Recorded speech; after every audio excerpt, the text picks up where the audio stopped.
estudiantes del Centro Educativo de Estimulación Nuevo Día. Nosotros queremos que nos responda algunas preguntas. Nuestro proyecto consiste en investigar sobre la violencia intrafamiliar. Mi grupo Semillitas del Mañana está compuesto por Cristina Payares, Andrés de la Osa, Víctor Manuel García, Laura Ramírez. Ahora les voy a hacer una serie de preguntas. Primera pregunta, doctor. ¿Qué es la violencia intrafamiliar? Mi nombre es Omar Royer, soy psicólogo del Bienestar Intrafamiliar. Tu pregunta es, ¿qué es la violencia intrafamiliar? La violencia intrafamiliar son todos los actos que van en contra de la armonía de la familia. Llámese negligencia, llámese maltrato físico, llámese maltrato psicológico, ¿ya? Todos esos aspectos van en contra de la armonía familiar. Por eso se llama violencia intrafamiliar, porque es dentro de la familia. ¿Cuáles son los factores que generan este problema en Magangué? Los factores que influyen dentro de la violencia intrafamiliar en Magangué, pues se han identificado múltiples factores. Entre ellos tenemos lo que es la baja tolerancia a la frustración, la carencia afectiva, la dependencia emocional, cuando la persona, la familia tiene problemas económicos y a veces no sabe manejar esa situación, se convierte en un factor, digamos, que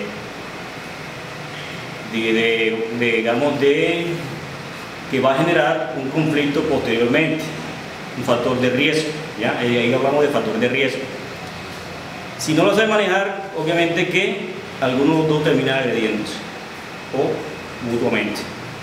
Y eso combinado con el factor de estrés, cuando la persona se satura de tantas tensiones y se convierte en un ser bastante explosivo y va a generar violencia entre la familia. Si no sabemos manejar esos factores, obviamente que va a repetir lo que es la llamada violencia intrafamiliar, ¿ya? Lo importante de la familia es manejar y primero identificar esos factores de riesgo para posteriormente manejarlo y así de una manera minimizamos la violencia intrafamiliar. ¿Cómo usted ha visto durante su tiempo de trabajo el proceso de la violencia intrafamiliar?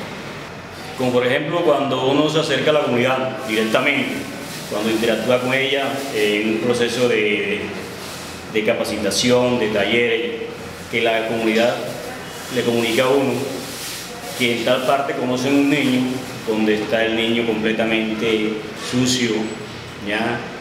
Niños con hambre, que buscan uno del vecino, ya eso es una clase de maltrato y se llama maltrato por negligencia, ¿ya? Ahí percibimos directamente con la comunidad. La misma comunidad nos dice qué es lo que está pasando con ella. Entonces uno utiliza lo que es la verificación de derechos para posteriormente restablecer ese derecho, hablar con la madre que está incurriendo ante un maltrato que se llama negligencia, ¿ya? Ahí percibimos lo que es la violencia intrafamiliar, que a veces queda desapercibida porque muchos no conocen esa clase de maltrato. Ahora seguimos con nuestro compañero Víctor Manuel García. Doctor, ¿cuál es el promedio de casos de violencia intrafamiliar en Magangué? Los promedios de violencia de maltrato intrafamiliar en Magangué, bueno, son altos, porque es que a veces hay muchos indicadores que lo ven desde el punto de vista, por ejemplo, el abuso sexual, que es un típico maltrato intrafamiliar, ¿ya? Que sucede dentro de la familia. Cuando el niño es abusado por un miembro de la familia, ya eso ya se está catalogado como violencia intrafamiliar. Hay maltrato por negligencia, que es también alto, que a veces muchas personas no denuncian ese caso. Si nosotros sacamos cuenta, los tipos de maltrato son altos, ¿ya? A veces porque la familia desconoce cómo educar al hijo, utilizan unas estrategias educativas o crianza de crianza bastante, digamos, que son muy duras, ¿ya? Que van a maltratar al niño en vez de orientar al niño. Maltrato en el punto de vista utilizando la palabra, ya empiezan a insultar al niño. Esa es una cosa, un indicador de maltrato. Si sacamos conclusiones, pues, de ahí nos analizamos que las estadísticas son altas. Lo importante es que la familia, inclusive hasta el mismo niño, ha tomado conciencia de los tipos de maltrato que hay.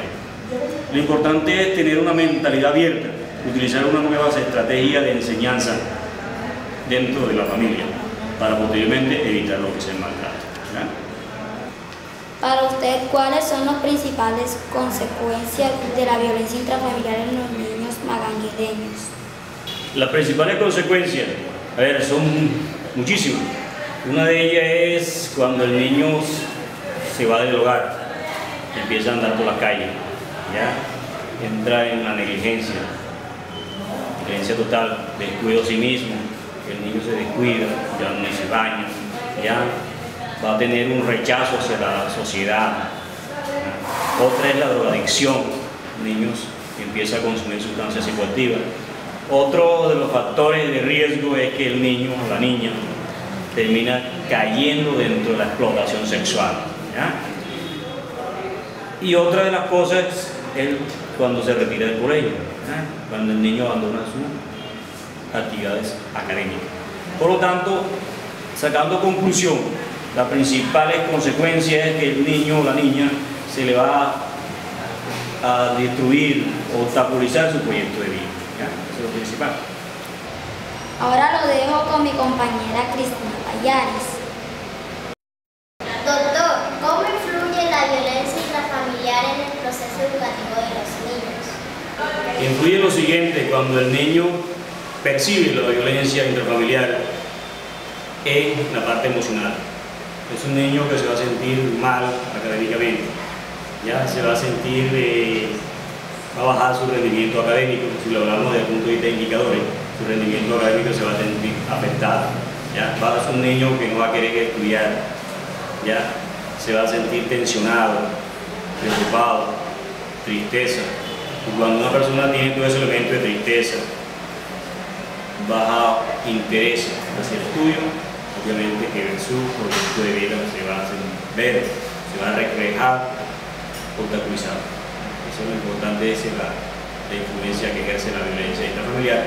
Posteriormente ese niño va a crecer con inseguridades, o lo vemos desde otro punto, desde otro ángulo, donde el niño se va a convertir en una persona agresiva y va a tener conflicto con los demás niños.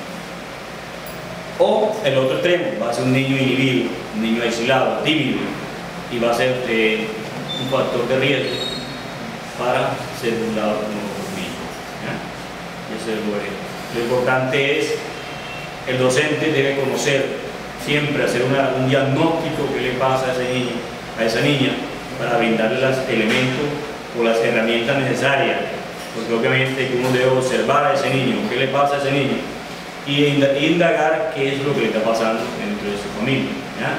Porque eso daña su imagen, ¿ya? A nivel físico, a nivel emocional, se va a sentir mal, se va a sentir rechazado. ¿Por qué? Porque dentro de la familia se sintió así, rechazado, y lo va a percibir allá en el ámbito escolar. Doctor, desde su trabajo, ¿cuáles son las principales características de comportamiento que presentan los niños víctimas de la violencia intrafamiliar? Bueno, los principales comportamientos que presenta un niño cuando vive una violencia intrafamiliar son varios. Por ejemplo, el niño que se aísla, el niño que agresivo, el niño que no quiere estudiar, bajo interés hacia el estudio. Esos son los principales. Obviamente que he visto muchos niños con violencia intrafamiliar que no presentan esos síntomas. O sea, eso quiere decir que los síntomas no son generalizados para todos los niños, cada caso es único, ¿ya? Y esos son los principales.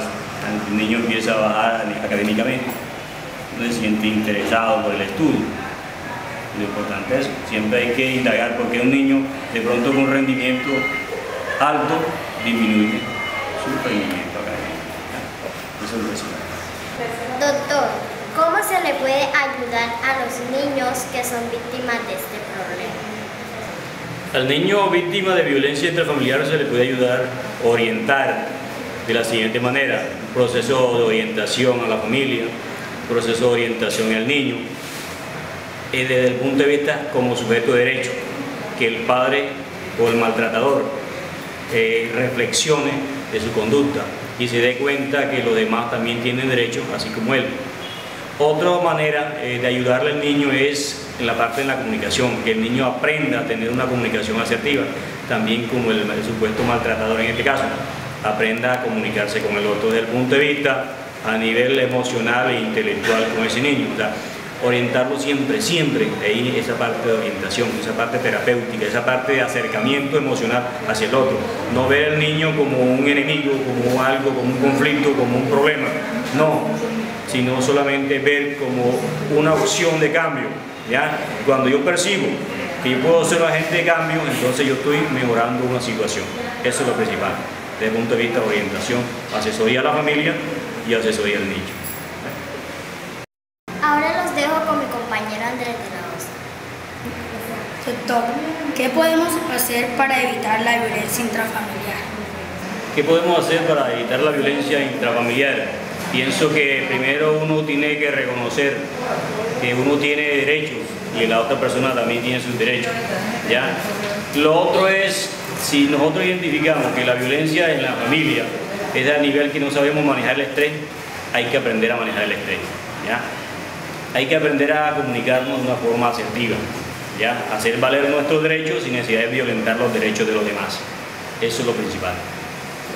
Doctor, ¿existen en Mangue planes o programas de apoyo que prevengan o reeduquen a la familia con este problema?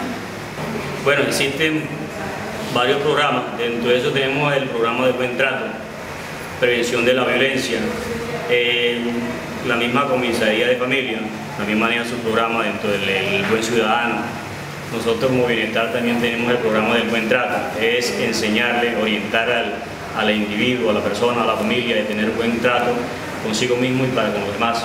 Desde el punto de vista a nivel de las instituciones de los hogares, ¿ya? Las madres family trabajan todo lo que es respecto a la familia.